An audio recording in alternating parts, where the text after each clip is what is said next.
Là, on est dans une situation où l'hôpital n'a plus aucun lit d'hospitalisation. Situation inquiétante dans les services d'urgence. Une centaine d'établissements viennent de déclencher ce qu'on appelle le plan hôpital en tension. En termes simples, cela signifie qu'il n'y a plus assez de lits. Les patients sont parfois soignés à même les brancards dans les couloirs.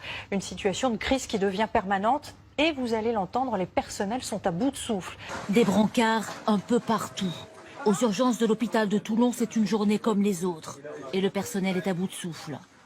Les urgences sont en surchauffe sur l'ensemble du territoire. Avec l'hiver, la grippe. Dans cet hôpital de région parisienne, les malades de la grippe affluent. L'hôpital est surchargé. On est actuellement en état de saturation d'hospitalisation. On n'a plus de place à l'hôpital. On appelle les soins de suite rééducation, les unités gériatriques aiguës. Ils sont pleins. Et on ne sait pas très bien où mettre ces patients-là. Aux urgences de Lorient aussi, l'hôpital sature. Dans les couloirs ce matin, les patients attendent parfois plus de 20 heures sur des brancards avant d'obtenir un lit. La pénurie de lits, un classique que l'hôpital de Haute-Pierre doit gérer chaque hiver. Quand il n'y a plus de lits, on fait au mieux, on a recours un petit peu aux cliniques aux alentours, aux hôpitaux. Il y en a certains qu'on peut gérer aussi en ambulatoire. Et sinon, le cas échéant, il y a des gens qui passent la nuit sur des brancards parce qu'on n'a pas le choix. Le corps médical, lui aussi, est débordé.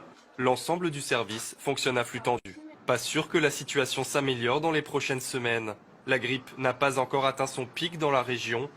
Depuis le début de l'hiver, les urgences sont saturées.